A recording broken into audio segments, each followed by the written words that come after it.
Andhra Paris తెనాలిలో అధునాతన హంగులతో మీకు స్వాగతం పలుకుతోంది ఈ కన్వెన్షన్. వెడ్డింగ్స్, రిసెప్షన్స్, ఎంగేజ్మెంట్స్, కాన్ఫరెన్స్లు, సెమినార్స్ మరియు అన్ని రకాల ఫంక్షన్లకు అనువైన వేదిక.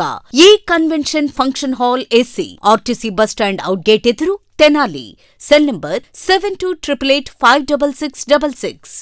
ప్రజా ఫార్మసీ అనే మందుల షాపు మన గౌరవ మంత్రివర్యులు నాదెండ్ల మనోహర్ గారి చేతుల మీదుగా ఓపెన్ అయిందండి. ఇదిగో ప్రతి సామాన్యుడికి అందుబాటు ధరలో నాణ్యమైన మందులు ఇచ్చేస్తున్నారండి. మరి ఆర్డర్ ప్రకారం ఎలాంటి మందులైనా తెప్పించేస్తున్నారండి. ప్రతిరోజు ఉదయం 7 గంటల నుండి రాత్రి 11 గంటల 30 నిమిషాల వరకు ఎప్పుడు తెరిచే ఉంచేస్తున్నారండి. ఇదిగో అల్లో గాంధీ చౌక్ లేదు, అక్కడ నెహ్రూ రోడ్లోనండి. ఇదిగో మర్చిపోండి, చాలా తక్కువ రేట్లకే నాణ్యమైన మందులు ఇచ్చేస్తున్నారు. ఉంటారండి మరి.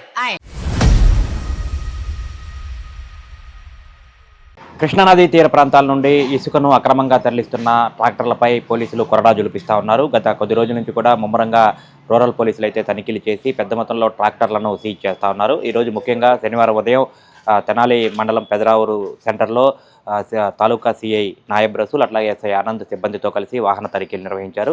స్పెషల్ డ్రైవ్ ద్వారా కూడా అక్రమ ఇసుక చేస్తున్నటువంటి వాహనాలను అయితే గుర్తించారు. ముఖ్యంగా ఇటు కొల్లూరు మండలం పెసర్లంక కృష్ణానదీ తీరం నుంచి తెనాలి వైపుకు వస్తున్నటువంటి అక్రమంగా తరలిస్తున్నటువంటి 7 ఇసుక ట్రాక్టర్లను గుర్తించి వాటిని సీజ్ చేసిన పరిస్థితి ఉంది. ముఖ్యంగా ఇసుకను అక్రమంగా తరలించే వారిపై కఠిన చర్యలు తీసుకుంటామని సిఐ నాయబ్ రసూల్ అయితే హెచ్చరికలు చేస్తూ ఉన్నారు. ఇటీవల కాలంలో గడిచిన 15 రోజుల వ్యవధిలోనే మొత్తం 20 దాకా కూడా ఇసుక ట్రాక్టర్లను సీజ్ చేసినట్లయితే పోలీసులు చెప్తా ఉన్నారు. కొల్లిపర ప్రాంతం నుంచి కానివ్వండి, ఇతరత్ర కృష్ణానదీ పరివాహక ప్రాంతాల నుంచి ఇసుకను అక్రమంగా తరలిస్తే, నిబంధనలకు విరుద్ధంగా తరలిస్తే కఠిన చర్యలు తీసుకుంటామని అయితే పోలీసులు హెచ్చరికలు చేస్తున్నారు.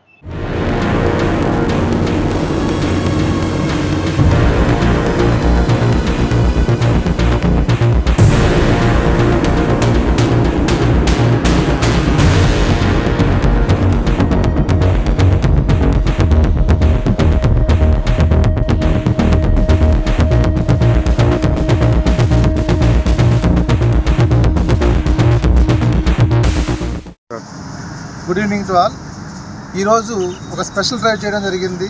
అక్రమంగా ఇసుక తరలిస్తున్నారని చెప్పి చాలా కంప్లైంట్ రాగా మేము స్పెషల్ డ్రైవ్ చేసే Tenali rural SI Anand and మా టీం కలిసి ఈరోజు స్పెషల్ డ్రైవ్ చేయగా మొత్తం 7 ట్రాక్టర్లను సీజ్ చేయడం జరిగింది.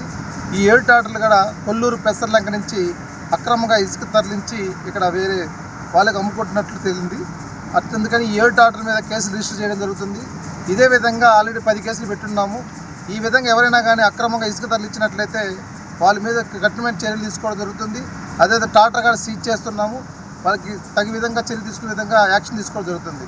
అదే కొల్లిపరలో కూడా ఒక 10 కేసులు పెట్టున్నాము. ఈ విధంగా ఈ గత 15 రోజుల్లోనే సుమారు 20 బండ్ల దాకా అక్రమంగా తరలిస్తున్న ట్రాక్టర్లు సీజ్ చేయడం జరిగింది. కనుక ఎవరూ కూడా తెనాలకు సంబంధించి ఎవరూ కూడా ఇక్కడ అక్రమంగా ఇసుక తోలడం కానీ, రవాణా చేయడం కానీ, అమ్మడం కానీ చేయరాదు.